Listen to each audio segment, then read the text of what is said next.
ఓం శాంతి. ఈరోజు మురళి 9/3/2026.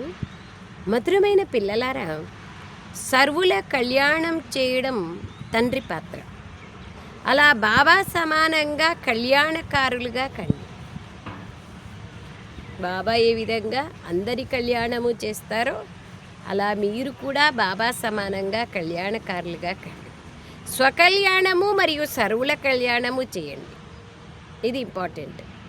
ఇతరుల కళ్యాణం చేస్తా నా కళ్యాణం పోగొట్టుకుంటే వేస్ట్ కదా. అందుకోసమే బాబా అంటున్నారు, రెండు సమన్వయంగా బ్యాలెన్స్గా ఉండాలి. స్వకళ్యాణము విశ్వ కళ్యాణము రెండు ఉండాలి. ప్రశ్న: పిల్లల ఏ ఒక్క విశేషతను చూసి బాబ్దాదా చాలా సంతోషిస్తున్నారు?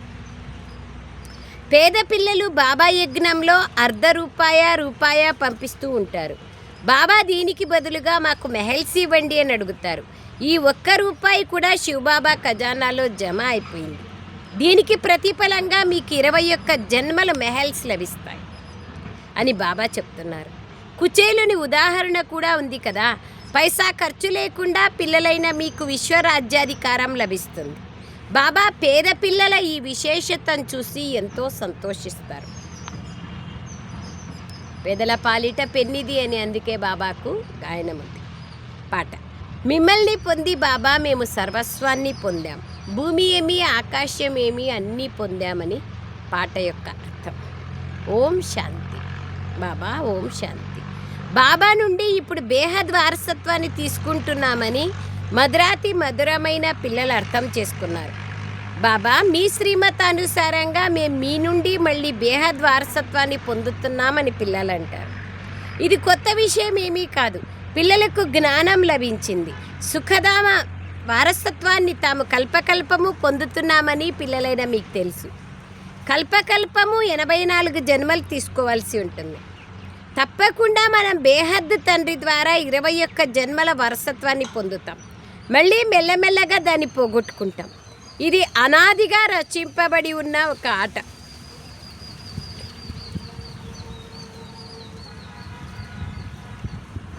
ఓటమి గెలుపుల ఆట, సుఖదుఖాల ఆట. పిల్లలైన మీకు మంచి పాలన లభిస్తుంది. డ్రామాలో సుఖం చాలా ఉందని మీకు తెలుసు. ఏదో చివర్లో రావణ్ ద్వారా దుఃఖాన్ని పొందుతారు. ఇప్పుడు అర్జునులైన మీరు చాలా తక్కువ మంది ఉన్నారు. మున్ముందు ఎంతో వృద్ధిని పొందుతూ పోతారు. మనుషుల నుండి దేవతలుగా అవుతారు. కల్పకల్పము మేము బాబా నుండి వారసత్వాన్ని పొందుతామని తప్పకుండా మీరు హృదయాంతరాలలో భావిస్తారు. అంటే హృదయపూర్వకంగా ఒప్పుకుంటారు. మేము బాబా నుండి వారసత్వాన్ని తప్పక పొందుతాం. బిడ్డలైనామంటే ఆస్తికి హక్కుదారులే కదా. ఎవరెవరైతే ఇప్పుడు జ్ఞానాన్ని తీసుకుంటారో వారు జ్ఞానసాగరుడైన బాబా ద్వారా సృష్టి ఆది మధ్యాంత జ్ఞానాన్ని పొందుతున్నామని భావిస్తారు. బాబాయే జ్ఞాన సాగర్లు, పతిత పావనులు. పతితులను పావనంగా తయారు చేస్తారు, అనగా ముక్తి జీవన్ముక్తుల్లోకి తీసుకెళ్తారు. ఈ విషయం కూడా మీకు ఇప్పుడే తెలిసింది. ఎంతోమంది గురువుల వద్దకు వెళ్తారు, కానీ చివరికి ఆ గురువులను కూడా వదిలేసి ఇక్కడికి వచ్చి జ్ఞానాన్ని తీసుకుంటారు. ఇప్పుడు అట్లాగే జరుగుతుంది కదా చాలా. ఇప్పుడు మీకు కూడా ఈ జ్ఞానం లభించింది. ఇంతకుముందు మీరు కూడా అజ్ఞానులుగా ఉండేవారు, అంతే కదా. బాబా బిడ్డ కాగలేదంటే అజ్ఞానినే కదా. బాబా బిడ్డలు అయినాక కూడా జ్ఞానాన్ని ఎంత లోతుగా అర్థం చేసుకున్నామో అంత జ్ఞాని, లేదంటే అజ్ఞానినే. సృష్టి చక్రం ఎలా తిరుగుతోంది? శివబాబా, బ్రహ్మ, విష్ణు, శంకర్లు ఎవరు? ఇవేవి ఇంతకుముందు మీకు తెలియవు, ఇప్పుడు తెలిసాయి. మేము ఒకప్పుడు విశ్వాధిపతులుగా ఉండేవారమని మీకు తెలిసింది. కాబట్టి మీ బుద్ధిలో చాలా మంచి నష ఉండాలి. బాబాను మరియు సృష్టి చక్రాన్ని స్మృతి చేస్తూ ఉండాలి. అల్లాను మరియు అల్లా నుండి లభించే వారసత్వాన్ని స్మృతి చేయాలి. ఇంతకుముందు మీకేమీ తెలీదు. మీకు ఆ తండ్రి గురించే తెలీదు, అలాగే అతడి రచన గురించి కూడా తెలీదు. మొత్తం సృష్టిలో ఉన్న మానవులందరికీ తండ్రి గురించి, వారి రచన ఆది మధ్యాంతాల గురించి తెలియదు. ఇప్పుడు మీరు శూద్రుల నుండి బ్రాహ్మణులుగా అయ్యారు. బాబా పిల్లలందరితో మాట్లాడుతున్నారు. లెక్కలేనంతమంది పిల్లలు ఉన్నారు. ఎన్నో సెంటర్లు ఉన్నాయి. ఇప్పుడు ఇంకా సెంటర్లు తెరవబడతాయి. ఇంతకు ముందు మీకేమీ తెలియదు. ఇప్పుడు నంబర్ వార్ పురుషార్థానుసారంగా తెలుసుకున్నారు. ఎంతెంత పురుషార్థం చేస్తామో అంతంతే బాబా యొక్క జ్ఞానం మనకి అర్థమవుతుంది, లేకపోతే ఎంత బుద్ధో అంత అర్థమవుతుంది. ఇప్పుడు మనం బాబా ద్వారా పతితుల నుంచి పావనులుగా అవుతున్నామని మీకు తెలుసు. మిగిలిన వారు పిలుస్తూ ఉంటారు, కానీ మీరు గుప్తంగా ఉన్నారు. బ్రహ్మకుమారి కుమారులని అంటారే కానీ వారిని చదివించేది ఎవరు అన్నది అర్థమే చేసుకోరు. ఈ విషయాలు శాస్త్రాల్లో ఎక్కడా రాయలేదు. గీతా భగవంతుడైన శివుడొచ్చి పిల్లలకు రాజయోగాన్ని నేర్పించారనేది మీ బుద్ధిలోకి వస్తుంది. ఈ గీతను కూడా మీరు చదివి ఉంటారు. జ్ఞాన మార్గం పూర్తిగా వేరు, ఇప్పుడు అర్థమవుతుంది అంతే కదా. జ్ఞాన మార్గమే వేరు, భక్తి మార్గమే వేరు. లా కోర్సే వేరు, డాక్టర్ కోర్సే వేరు కదా, ఇంజనీర్ కోర్సే వేరు కదా, అన్నీ వేరు వేరు. అట్లా భక్తి డిపార్ట్మెంట్ వేరు, జ్ఞాన డిపార్ట్మెంట్ వేరు. ఆ గీతను కూడా మీరు చదివి ఉంటారు. జ్ఞాన మార్గం పూర్తిగా వేరని ఇప్పుడు అర్థం చేసుకున్నారు. విద్వత్ మండలి నుండి శాస్త్రాలు మొదలైనవి చదివి టైటిల్స్ తీసుకుంటారు వాళ్ళు, కానీ అవన్నీ భక్తి మార్గం యొక్క జ్ఞానం శాస్త్రాలు. ఈ జ్ఞానం వారిలో లేదు. ఒక తండ్రియే వచ్చి సృష్టి ఆది మధ్యాంత జ్ఞానాన్ని తెలియచేస్తున్నారు, త్రికాలదర్శులుగా చేస్తున్నారు. రచయితనే రచన యొక్క ఆది మధ్యాంత జ్ఞానాన్ని చెప్పగలరు కదా, అందరూ ఎలా చెప్పగలరు? అసంభవం. బాబాయే వచ్చి మీ బుద్ధి తాళాన్ని తెరిచారు అంతే కదా, లేకపోతే అసలు మనకేం తెలుసు? మనం ప్రపంచంలో వాళ్ళలాగానే ఉంటుంది కదా. బ్రహ్మబాబా కూడా భక్తి చేసేవాళ్ళు కదా, తర్వాతనే తెలిసింది ఏమి ఎట్లా ఇదేమి అనే విషయాలన్నీ తెలిసినాయి. తెలిసిన తర్వాతనే దాని గురించి ఆలోచన జరిగింది. లేకపోతే బాబా మనలాగానే వ్యాపార వ్యవహారాల్లో తర్వాత భక్తి పాటలో ఉండేవాళ్ళు కదా. శివబాబా ప్రవేశమైన తర్వాతనే బాబాలో మార్పు వచ్చింది, అర్థమైంది. మనకు అట్లనే మనము భక్తి చేస్తూ ఉంటుంది. ఇప్పుడు అర్థమైంది జ్ఞానం ఏమి భక్తి ఏమి అని. తెలుసుకున్న తర్వాత ఆటోమేటిక్గా దాని నుంచి బుద్ధి దూరం అవుతుంది. బాబాయే వచ్చి మీ బుద్ధి తాళాన్ని తెరిచారు. నిజంగానే ఇంతకుముందు మీరు ఎలా ఉండేవారు మీకు తెలుసు. ముళ్ళలాగా ఉంటే మీ పుష్పాల్లాగా అయినాం, అవివేకులుగా ఉంటే మీ వివేకవంతులైనాం, పైసాకు పనికి రాకుండా ఉంటే మీ వర్త్ పౌండ్గా అయినాం, సాధారణమైన మానవులుగా ఉంటే మీ దేవమానవులుగా అవుతున్నాం. ఇవన్నీ విషయాలు ఇప్పుడు మనకు తెలుసు కదా. అలాగే ఇప్పుడు ఎలా అయ్యారో కూడా మీకు తెలుసు. బుద్ధిలో మొత్తం చక్రమంతా వచ్చేస్తుంది. ప్రారంభంలో ఇవన్నీ అర్థం చేసుకునేవారు కాదు. ప్రారంభంలో బాబా ఆ సమయాన్ని బట్టి సాక్షాత్కారాలు చేయించేసి పిల్లలకు నిశ్చయం ఏర్పడేట్లుగా అయ్యి పూర్తిగా బలిహారం అయిపోయినారు. ఒక చుక్క కూడా వాళ్ళకి ఇదెట్లా అదెట్లా అనేటువంటిది లేదు. మనకి ఇన్ని చెప్పినా కూడా మళ్ళీ అనేక ఆలోచనలు వస్తుంది, ఇదెట్లా అదెట్లా అని. అందుకే మనకి ఇప్పుడు జ్ఞానం ఇంత లోతుగా ఉంది. అప్పుడు వాళ్ళకి ఏం అవసరం లేదు, వాళ్ళ భావన ఆత్మలు కాబట్టి పూర్తిగా బాబా పైన బలిహారం అయిపోయినారు. భావన ఇంపార్టెంటే, జ్ఞానము ఇంపార్టెంటే. జ్ఞానము భావన రెండు బ్యాలెన్స్గా ఉండాలి.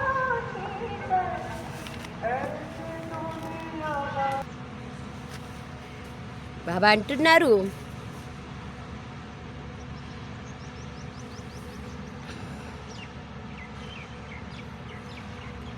ప్రారంభంలో ఇవన్నీ అర్థం చేసుకునేవారు కాదు. భగవంతుడు ఎప్పుడు వస్తాడో ఆ గీతా జ్ఞానం వినిపించిన అతడెవరో ఎవరికీ తెలియదు. జ్ఞానం అనే మూడవ నేత్రం బాగా తెరుచుకుంటూ ఉంది దినప్రతిదినము. ఇప్పుడు పిల్లలైన మీరిప్పుడు తెలుసుకున్నారు. బుద్ధిలో మొత్తం చక్రమంతటి జ్ఞానము ఉంది. మనం ఎప్పటి నుండి ఓడిపోతూ వచ్చామో అది కూడా మీకు తెలుసు. ద్వాపరయుగం నుంచి దేహాభిమానం లేకొచ్చి వామ మార్గంలోకి ఎలా వెళ్తామో, మెట్లను ఎలా దిగుతూ వస్తామో అంతా మీ బుద్ధిలో ఉంది. ఈ విషయాలు చిత్రాలలో చాలా సహజంగా అర్థం చేయించబడ్డాయి. నిచ్చెన చిత్రం. ఇవి 84 జన్మల మెట్లు. మెట్లను ఎలా దిగుతాము, మళ్ళీ ఎలా ఎక్కుతాము, పతిత పావనుడు ఎవరు, పతితులను ఎవరు తయారు చేశారు పతితులుగా, ఈ విషయాలు మీరు ఇప్పుడు తెలుసుకున్నారు. ఏమేమి ఇప్పుడు తెలుసుకున్నాం చూడండి. వారు కేవలం పతిత పావన రాండిని నామమాత్రంగా గాయనం చేస్తారు. రావణ రాజ్యం ఎప్పటి నుండి ప్రారంభమవుతుందో, పతితులుగా ఎప్పటి నుంచి అవుతామో వారెవ్వరికీ తెలీదు. ఈ జ్ఞానం కేవలం ఆది సనాతన దేవతా ధర్మం వారి కోసమే ఉంది. నేనే ఆది సనాతన దేవతా ధర్మాన్ని స్థాపించాను అని బాబా అంటున్నారు. ఈ ప్రపంచ చరిత్ర మరియు భూగోళాల గురించి బాబా తప్ప ఎవ్వరూ చెప్పలేరు. మీకు ఇది ఒక కథ లాంటిది. రాజ్యాలు ఎలా పొందారు, మళ్ళీ ఎలా పోగొట్టుకున్నారు, ఏ విధంగా చరిత్ర ఉంటుంది, ఆ విధంగా చరిత్రను చెప్తున్నారు బాబా. అది హద్దు చరిత్ర, ఇది బేహద్దు చరిత్ర. అది హద్దు భూగోళము, ఇది బేహద్ భూగోళం. 3 లోకాలు. ఇవి అనంతమైన విషయాలు. మనం 84 జన్మల చక్రంలో ఎలా తిరిగామో బాబా వచ్చి అర్థం చేస్తున్నారు. మనం విశ్వాధిపతులుగా ఉండేవాళ్ళం.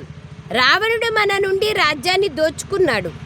మనుషులు దసరా మొదలైన పండుగలు జరుపుకుంటారు, కానీ ఏమీ జ్ఞానం లేదు. దసరా అంటే ఏమి, రావణ్ణి ఎందుకు చంపుతారు, శమీ వృక్షాన్ని ఎందుకు తిరుగుతారు, ఆకు ఒకరికొకరు ఇచ్చుకొని కానుకలు ఎందుకు తీసుకుంటారు, ఎందుకు శివశక్తులకే 9 రోజులు నవరాత్రులు శక్తులకే ఎందుకు యాద్గారు, ఇవన్నీ ఏమీ తెలియదు. ఊరికనే ఆచరిస్తారంతే, బ్రహ్మోత్సవాలంట అది ఇది. కానీ వారిలో జ్ఞానం ఏదీ లేదు. మీలో కూడా ఈ జ్ఞానం ఉండేది కాదు. ఇప్పుడు మీకు ఇది లభిస్తోంది. కావున మీరు ఎంతో సంతోషంలో ఉంటారు అంటున్నారు. ఉన్నామా అనేది చూసుకోవాలి. జ్ఞానం సంతోషాన్ని అందిస్తుంది. బేహద్ జ్ఞానం మీ బుద్ధిలో ఉంది. బాబా మీ బుద్ధి రూపి జోలిని నింపుతున్నారు.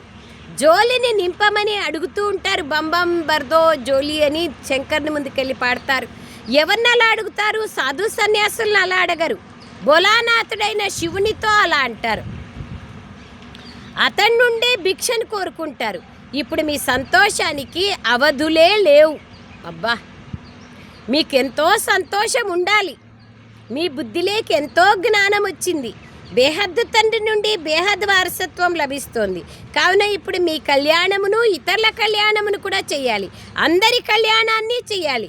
ఇంతకుముందు ఒకరిద్దరి కళ్యాణం చేసేవారు, ఎందుకంటే అప్పుడు మీకు అసురీ బుద్ధి ఉండేది. ఇప్పుడు మీరు శ్రీమతం పైన మీ కళ్యాణం కూడా చేసుకోవాలి. ఎంత స్పష్టంగా, ఎంత సరళంగా, ఎంత డైరెక్ట్గా చెప్తారు బాబా. ఇప్పుడు మీరు మీ కళ్యాణము చేసుకోవాలి, అందరి కళ్యాణము చేయాలి. శ్రీమతం పైన మీ కళ్యాణం చేసుకోవాలి. ఈ బేహద్దు చదువుని అందరూ చదవాలి. సెంటర్లు తెరవబడుతూ ఉంటాయి. బాబా ప్రదర్శన ఇవ్వండి, ప్రొజెక్టర్ ఇవ్వండి, మేము సెంటర్లు తెరుస్తాం.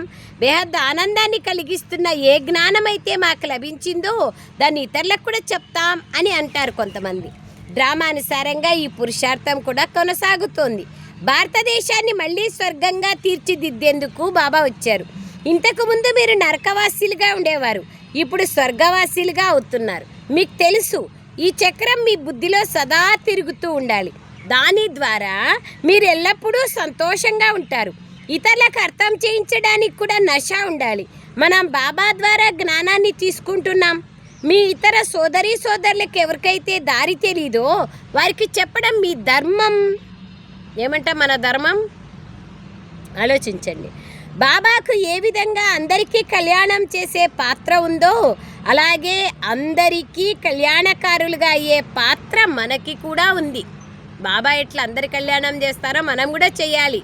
మన కళ్యాణము చేసుకోవాలి, వాళ్ళ కళ్యాణము చేయాలి. వేరే వాళ్ళ కళ్యాణం చేస్తా మనల్ని మనం మర్చిపోకూడదు.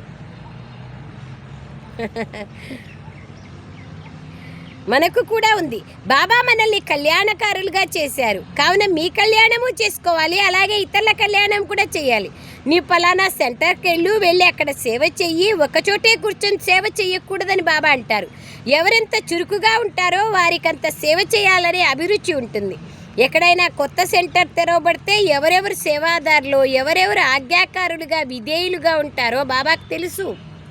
అన్నీ తెలుసు బాబాకి. అజ్ఞాన కాలంలో కూడా కుపుత్రులైన పిల్లలపైన తండ్రికి కోపం వస్తుంది. కానీ ఈ తండ్రి బేహద్దు తండ్రి. నేను చాలా సాధారణ రీతిగా అర్థం చేయిస్తాను. ఇందులో భయపడాల్సిన విషయం లేదు.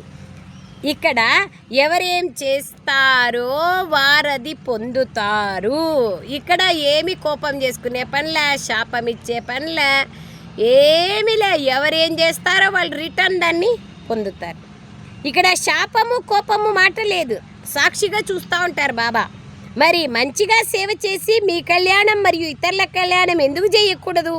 ఎవరెంతగా అనేకుల కళ్యాణం చేస్తారో అంతగా బాబా కూడా సంతోషిస్తారు. ఈ పుష్పం ఎంతో బాగుందని బాబా తోటలోని పుష్పాలను చూస్తారు. ఇదంతా ఒక పూల తోట.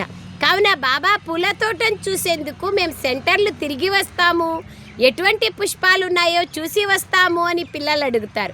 అక్కడికి వెళ్ళి చూసి వచ్చినట్లయితే సేవ ఎలా చేస్తున్నారో, సంతోషంలో ఏ విధంగా నాట్యం చేస్తున్నారో అర్థమవుతుంది. బాబా ఫలానా వ్యక్తికి మేము ఈ విధంగా అర్థం చేయించామని బాబాకు కూడా వచ్చి చెప్తారు. ఈరోజు నా భర్తకు సోదరునికి అర్థం చేయించాను, బాబా వచ్చి ఏ విధంగా వజ్రతుల్య జీవితాన్ని తయారు చేస్తున్నారో వారికి అర్థం చేయించాను అని బాబాకు చెప్తారు. వాళ్ళది విన్నారు కాబట్టి వారు కూడా చూడాలనుకుంటున్నారు. పిల్లలకు ఉత్సాహం కలిగి వాళ్ళని తీసుకొస్తారు. ప్రపంచ చరిత్ర మరియు భూగోళాల గురించి తెలుసుకోవాల్సి ఉంటుంది. ఎన్ని విషయాలు చెప్తారు చూడు, ఎట్లా చెప్తారు బాబా. మనం ఇతరులకు చెప్పేది, వాళ్ళకి ఇంట్రెస్ట్ కలిగేది, వాళ్ళ మధుబనానికి వస్తామనేది, తీసుకొచ్చేది అన్నీ చెప్తారు. విశ్వం అంతటికి బాబా అంటున్నారు, వారు కూడా చూడాలంటున్నారు. పిల్లలకు ఉత్సాహం కలిగి వారిని తీసుకొస్తారు మధుబనానికి. ప్రపంచ చరిత్ర మరియు భూగోళాల గురించి తెలుసుకోవాల్సి ఉంటుంది. భారతదేశం ఒకప్పుడు మొత్తం విశ్వానికి అధిపతిగా ఉండేది. మీరు అర్థం చేసుకున్నారు. ఇప్పుడు ఎలాంటి పరిస్థితి ఏర్పడిందో చూడండి. సత్య త్రేతాయుగాలలో ఎంతో సుఖం ఉండేది. ఇప్పుడు బాబా మళ్ళీ విశ్వానికి అధిపతులుగా తయారు చేస్తున్నారు. ఈ ప్రపంచంలో చివరిలో ఎన్నో గొడవలు కూడా జరుగుతాయని మీకు తెలుసు. ఆ యుద్ధం ఎప్పుడూ ఆగదు. ఎక్కడో అక్కడ రగులుతూనే ఉంటుంది. రగులేదేమి బాబా, ఇప్పుడు చాలా చాలా చాలా పెద్ద యుద్ధాలే స్టార్ట్ అయిపోయినాయి. వారం 10 రోజులు ఇట్లే జరుగుతూనే ఉన్నాయి చూడండి. ఇరాను, అమెరికా, ఇజ్రాయిల్ అనేక దేశాల గొడవలు జరుగుతున్నాయి. పెద్ద పెద్ద గందరగోళాలు జరుగుతున్నాయి. వేలాది మంది భారతీయులు అనేక స్థానాల్లో ఇరుక్కపోయి ఉన్నారు. ఎవరైనా పర్వాలేదు, భారతీయులైనా విదేశస్తులైనా అందరూ ఆత్మలే కదా, అందరూ అశాంతి దుఃఖంలో ఉన్నారు. గందరగోళంగా అయిపోయింది. విదేశాల్లో ఏమేం జరుగుతున్నాయో చూడండి. తామేం చేస్తున్నారో వారికే తెలియదు. అలాగే ఎన్నో తుఫాన్లు కూడా వస్తున్నాయి, లెక్కలన్నీ తుఫాన్లు వస్తున్నాయి. మనుష్యులు కూడా చనిపోతూ ఉంటారు. ఇది ఎంతో దుఃఖమయ ప్రపంచం. ఇప్పుడు ఈ దుఃఖమయ ప్రపంచం నుండి ఇక వాపస్ వెళ్ళిపోవాలని మీకు తెలుసు. బాబా మీకు ధైర్యాన్ని ఇస్తున్నారు. పిల్లలారా, ఇది చిచి ప్రపంచం. రోజు చెప్పినా అర్థం కాదు మనకి. దీనిపైన వైరాగ్యము రాదు. ఇంకొన్ని రోజుల్లో ఈ విశ్వం పైన శాంతిగా రాజ్యం చేస్తాం. ఇందులో ఎంతో సంతోషం కలగాలి. బయటికి చెప్పకూడదు సంతోషం ఈ కాలంలో, ఎందుకంటే పరిస్థితి అట్లుంది. ఎన్నో సెంటర్లు తెరవబడతాయి. కావున మంచి మంచి పిల్లలు ఎక్కడికి వెళ్ళండి అని బాబా ఉత్తరాలు రాస్తారు. ఎవరైతే బాబా హృదయంలో ఉన్నారో వారి పేర్లను కూడా బాబా రాస్తారు. తద్వారా అనేకుల కళ్యాణం జరుగుతుంది. బాబా మేము బంధనాల్లో ఉన్నామని చాలామంది రాస్తారు. అచ్చా, సెంటర్ని తెరిస్తే అనేకులు వచ్చి వారసత్వాన్ని తీసుకుంటారు. ఇదంతా వినాశం అయిపోతుంది. మరి దీన్ని అనేకుల కళ్యాణం కోసం ఎందుకు ఉపయోగించకూడదు? డ్రామాలో వారికి అటువంటి పాత్రే లేదు. ఎంత చెప్పినా వినలేదంటే ఇంకా వాళ్ళకి ఆ పాత్ర లేనట్లే కదా. ఎంత చెప్పినా వాళ్ళ మనసుల్లోకి పోలేదు, భాగ్యం తయారు చేసుకుంటా లేదు అంటే అర్థం పాత్ర అంతే ఉందని. ప్రతి ఒక్కరూ తమ తమ పాత్రను అభినయిస్తున్నారు. వారిపైన జాలి కలుగుతుంది. ఇతరులని కూడా బంధనముక్తులుగా చేయటంలో ఎంతో కొంత సహాయం చేసి వారు కూడా వారసత్వాన్ని తీసుకునేట్లు చేయాలి. బాబాకు ఎంతో చింత ఉంటుంది. అందరూ కామాగ్నిలో కూర్చొని కాలిపోయారు. అంతా శ్మశానంగా అయిపోయింది. శ్మశానం చూడాలంటే ఫారెన్ పోయి చూడండి. అలా అల్లా వచ్చి శ్మశానం నుండి అందరినీ మేల్కొలిపి తనతో తీసుకెళ్తాడని కూడా అంటారు. రావణుడు ఎలా ఓడించాడో ఇప్పుడు మీరు అర్థం చేసుకున్నారు. ఇంతకుముందు మీకు కూడా తెలీదు. నేను రత్నాల వ్యాపారిని, బ్రహ్మబాబా చెప్తున్నారు. లక్షాధికారిని, నాకు ఇంతమంది పిల్లలు ఉన్నారు, బ్రహ్మబాబా చెప్తున్నారు. ప్లస్ అనేక మంది కూడా అట్లా అంటారు. ఈయన ఆశ ఉండేది, కానీ ఇప్పుడు మేము పూర్తిగా పతితులుగా ఉండేవాళ్ళమని తెలుసుకున్నాం. పాత ప్రపంచంలో లక్షాధికారులు, కోటీశ్వర్లు ఎంతమంది ఉన్నా వాళ్ళందరూ గవ్వ సమానమైన వారే. ఇక వారంతా వెళ్ళిపోతారు.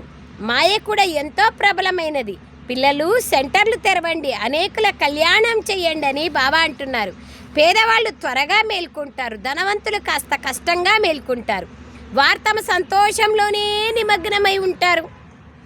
ఇది సంసార వ్యాసంగాల్లోనే నిమగ్నమై ఉంటారు. మాయ ఒక్కసారిగా వారిని తన వశం చేసుకుంటుంది. అర్థం చేయిస్తే అర్థం చేసుకుంటారు కూడా, అయినా మళ్ళా ఎలా వదలాలి అంటారు.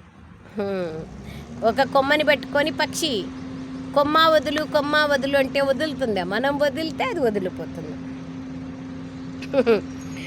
ఎలా వదలాలి అని అడుగుతారు. వీరిలా అన్నీ వదిలేయాల్సి ఉంటుందేమో అని భయపడతారు. బ్రహ్మబాబాలాగా అన్నీ వదిలేయాలేమో అని అనుకుంటారు, అక్కయ్యలాగా. అప్పుడు బాబా అంటున్నారు, వారి భాగ్యంలో లేకపోతే ముందుకు నడవలేరు. అసలు విముక్తులు అవ్వడమే కష్టమవుతుంది. బంధన ముక్తులు కావాలంటే కూడా అదృష్టం ఉండాల. అప్పుడు తప్పకుండా ఈ ప్రపంచం చీచీ ప్రపంచం అని వైరాగ్యం కలుగుతుంది. అయినా ఎక్కడున్నవారు అక్కడే ఉంటారు. కోటిలో ఏ ఒక్కరో వెలువడతారు. బాంబేలో లెక్కలేనంత మంది వస్తారు. అందులో కొందరో భవిష్యత్ కోసం ఎంతో కొంత తయారు చేసుకోవాలని భావిస్తారు. ఈ గవలకు బదులుగా మనకు వజ్రాలు లభిస్తాయి. మీ బ్యాగేజ్ అంతా స్వర్గంలోకి ట్రాన్స్ఫర్ చేసుకోండి. అక్కడ 21 జన్మలు మీకు రాజ్యభాగ్యం లభిస్తుంది. కొందరు ₹1 కూడా పంపిస్తారు. ఈ ₹1 కూడా శివబాబా ఖజానాలో మీకోసం జమ అయింది అని బాబా అంటారు. దీని ఫలితంగా మీకు 21 జన్మల కోసం మెహల్స్ లభిస్తాయని చెప్తున్నారు బాబా. కుచేలుని ఉదాహరణ కూడా ఉంది కదా. ఇటువంటి వారిని చూస్తే బాబాకి ఎంతో సంతోషం కలుగుతుంది. పైసా ఖర్చు లేకుండా పిల్లలైన మీకు విశ్వరాజ్య భాగ్యం లభిస్తుంది. ఇందులో యుద్ధాలు ఏవీ లేవు. వారు ఈ కొద్ది భూభాగం కోసం ఎన్నో యుద్ధాలు చేస్తున్నారు. ప్రపంచంలో విశ్వమంతా మీదిగా అయిపోతుంది. యుద్ధం ప్రశ్ననే లేదు. కానీ మీకు కేవలం మన్మనాభవాన్ని తెలియచేయడం జరిగింది. ఇక్కడ కూర్చొని ఉండాల్సిన అవసరమేం లేదు. నడుస్తూ తిరుగుతూ బాబాని వారసత్వాన్ని స్మృతి చేయండి. సంతోషంలో ఉండండి. కానీ ఆహార పానీయాలను కూడా శుద్ధంగా ఉంచుకోవాలి. పథ్యం ఉండాలి. మీ ఆత్మ ఎంతవరకు పవిత్రంగా అయింది అనేది మీకు తెలుసు. మీరెళ్ళి మళ్ళీ యువరాజుగా జన్మ తీసుకుంటారు. మున్ముందు ప్రపంచ పరిస్థితి పూర్తిగా పాడయ్యేది ఉంది. తినడానికి ఆహార పానీయాలు లభించక గడ్డి తినడం మొదలు పెడతారు.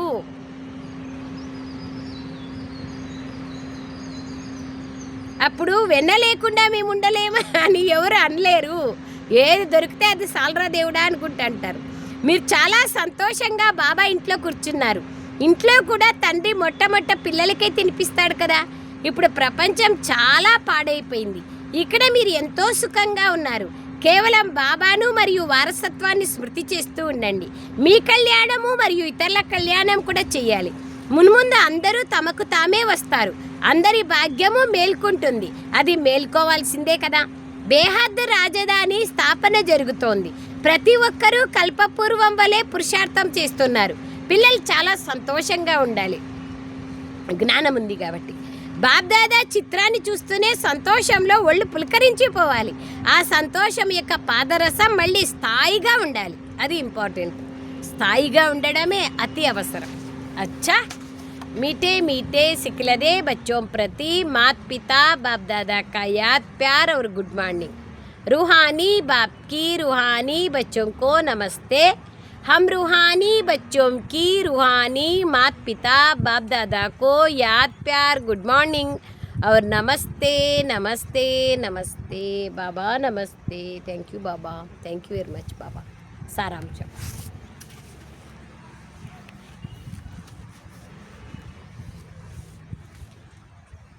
సదా అపారమైన సంతోషంలో ఉండేందుకు బేహద్ జ్ఞానాన్ని బుద్ధిలో ఉంచుకోవాలి. జ్ఞాన రత్నాలతో మీ జోలిని నింపుకొని మీ కళ్యాణము మరియు ఇతరుల కళ్యాణము చేయాలి. జ్ఞానంలో చాలా చాలా చురుకుగా కావాలి. సెకండ్ పాయింట్, భవిష్య 21 జన్మల కోసం రాజ్యభాగ్య అధికారాన్ని తీసుకునేందుకు మీ బ్యాగేజీనంతా బదిలీ చేసుకోవాలి. ఈ చీచీ ప్రపంచం నుండి ముక్తులయ్యేందుకు యుక్తులను రచించాలి. చీచీ ప్రపంచం నుండి ముక్తులయ్యేందుకు యుక్తులను రచించాలి. వరదానం, ఒక్క తండ్రి ప్రేమలో లవలీనమై ఉండి సదా ఎక్కేకలను అనుభవం చేసుకునే సఫలతామూర్తులుగా కండి. బాబా ప్రేమలో లవలీనమై ఉంటే సదా ఎక్కేకల యొక్క అనుభవం అవుతుంది. అలాంటి సఫలతామూర్తులుగా కండి. సేవలో మరియు స్వయం యొక్క ఎక్కేకలలో సఫలతకు ముఖ్య ఆధారం ఒక్క బాబాతో ఎడతెగని ప్రేమ ఉండాలి. ఒక్క బాబా తప్ప మరేమీ కనిపించకూడదు. సంకల్పాలలో కూడా బాబా, మాటలలో కూడా బాబా, కర్మలలో కూడా బాబా యొక్క తోడుని ఉంచుకోవాలి. ఇటువంటి లవలీనమైన ఆత్మ ఒక్క మాట మాట్లాడినా కూడా వారి స్నేహపూర్వకమైన మాటలు ఇతరాత్మలని కూడా బాబా స్నేహంలో బంధించేస్తాయి. ఇటువంటి లవలీన ఆత్మ యొక్క ఒక్క బాబా అన్న మాటనే ఇంద్రజాలంలాగా పనిచేస్తుంది. వారు ఆత్మిక ఇంద్రజాలకులుగా అయిపోతారు. స్లోగన్: ఎవరైతే అంతర్ముఖులుగా ఈ లైట్ మైట్ రూపంలో స్థితులై ఉంటారో వారే యోగి ఆత్మలు. అంతర్ముఖులుగా ఈ లైట్ మైట్ రూపంలో ఎవరైతే స్థితులై ఉంటారో వారే అవ్యక్త సూచన. నిశ్చయమనే పునాదిని దృఢంగా చేసుకొని సదా నిర్భయంగా నిశ్చింతగా ఉండండి. మీకు ఏ డ్యూటీ లభించినా కానీ అందులో ఎల్లప్పుడూ యాక్యురేట్గా ఉండండి. ఎవరైతే డ్యూటీలో యాక్యురేట్గా ఉంటారో వారిని అందరూ నిజాయితీపరుడు, విశ్వాసపాత్రుడు అన్న దృష్టితో చూస్తారు. అది ఇక్కడ కూడా ఎవరైతే సేవలో యాక్యురేట్గా ఉంటారో వారే బాబాకు విశ్వాసపాత్రులు. అండర్లైన్. ఒకటేమో బాబా పైన పూర్తి నమ్మకం ఉండడం, మరొకటేమో బాబా పైన నమ్మకం ఉండడంతో పాటు సేవలో కూడా విశ్వాసపాత్రులుగా ఉండడం. ఇటువంటి విశ్వాసపాత్రులైన నిశ్చయబుద్ధి కల పిల్లలు సదా విజయులుగా మరియు నిశ్చింతులుగా ఉంటారు. విశ్వాసపాత్రులకు ఆశీర్వాదాలు లభిస్తాయి. ఆశీర్వాదాలు ఉండేవాళ్ళు విజయులుగా ఉంటారు, నిశ్చింతగా ఉంటారు. నిశ్చయము ఉంటుంది, నిశ్చింతగాను ఉంటారు. అచ్చా. ఓం శాంతి. Thank you Baba.